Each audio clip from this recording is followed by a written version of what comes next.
The biggest problem with most resume advice from the internet is that it is, first off, too general, as well as resume advice is highly subjective.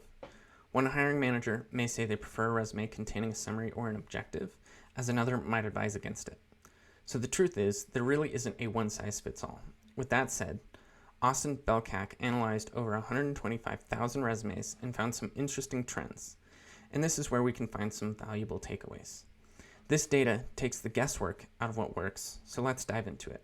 I'm Seth, this is Acquired Salary, the best living through career mastery, and in today's short talk, I'm going to share the golden takeaways from this study.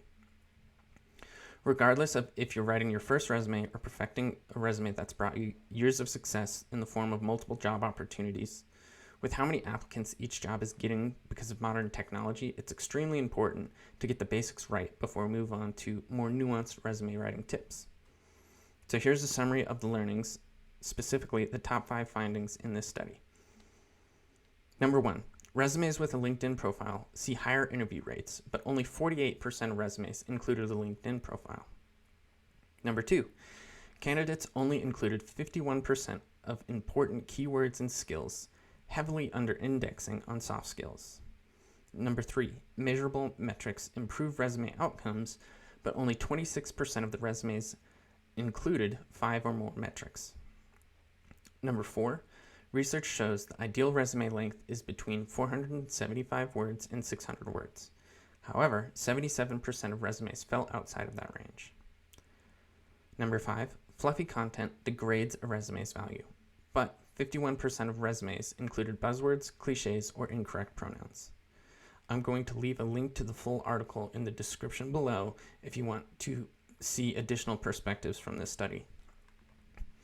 With these key takeaways, we can get started into exploring the tactical application and what this means for you.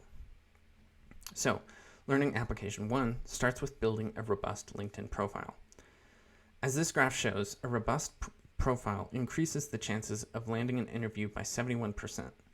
The most important caveat to this point is that the LinkedIn profile is robust. So be sure to complete as many sections as possible and keep it up to date. At the very least, include a professional headshot, maintain a complete work experience section. This includes associated skills, and build meaningful connections, as these connections can make or break any job search. If you can't at least complete these 3 items, it would be best to hide the bare bones LinkedIn profile, as this decreases the likelihood of you getting an interview. The next learning application comes in the form of keywords. This is something I've spoken about before in my previous video on the 1 step you're neglecting in your resume, and you can watch that video after this one, but keywords on a LinkedIn profile and on a resume are the lifeblood of your resume. These keywords get you past applicant tracking systems and put you in the bucket of recruiters proactively reaching out to you. The right keywords are going to make you more discoverable and push you farther and farther to the top of the candidate pool in an applicant tracking system. It is true that strictly applying to jobs online without a referral is one of the activities that does not have a lot of leverage when it comes to finding a job. However, it is still something that you can do with the right intentional and targeted volume. The best way to check if you've matched the keywords is through resume or job description scanners or word cloud tools. If you use a word cloud generator, take the job description, copy and paste it into the generator, and then the words that are included most frequently on the job description are going to be the largest, and you can be sure to naturally include these in your resume. This is where you will start to notice a trend of hard skills versus soft skills. Hard skills are sufficiently covered in resumes at almost twice the rate, or actually over twice the rate of soft skills. This is a high leverage opportunity because most, if not all, professionals are required to have the same soft skills. Subscribe if you want to catch my video of the most in-demand soft skills that will help you secure your next job, promotion, or raise. Learning application 3 comes in the form of metrics. Very few resumes included 5 or more measurable metrics. So, if you're able to include 5 or more metrics, then you're going to have a resume that stands out. Including measurable metrics shows that you understand how your work creates impact and adds value to the business. To make sure that you're including the right metrics and covering all your bases, I like to use the A to Z resume bullet point formula. I call it the A to Z resume bullet point formula because using this formula lets you tell the whole story, A to Z.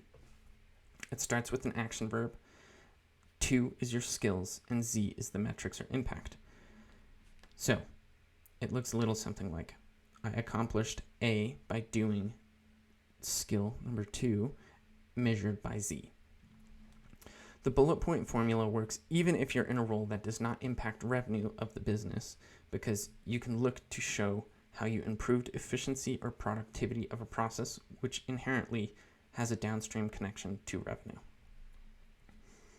Applied learning number 4 is rather straightforward.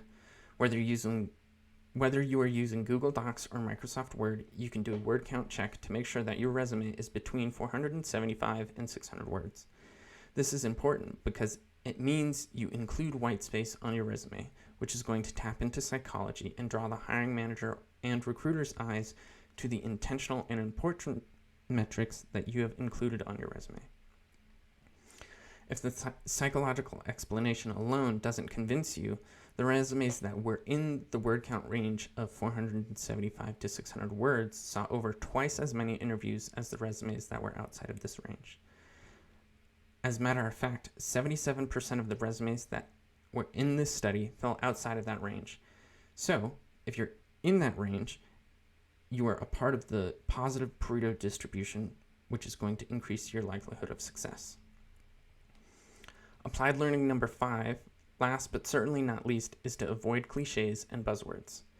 It pains you reading the buzzwords and cliches on a job description, so it is equally as painful to recruiters and hiring managers reading them. If you think about it, if most people are using buzzwords or cliches, and you do, then you're going to fall into the camp of resumes that is undifferentiated from the rest.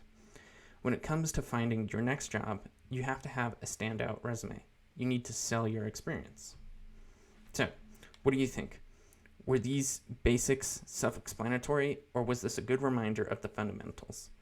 Please share your thoughts in the comment section below, and if you've made it this far, you may as well like the episode and subscribe to this channel so you don't miss out on future videos to help you master your career. If the concepts in this video make sense to you, but they're too abstract and you need help with a specific application, feel free to join the Acquired Salary community using the first link in the description below, and we can schedule a consultation to go over to how to apply these concepts to your specific situation. Until next time.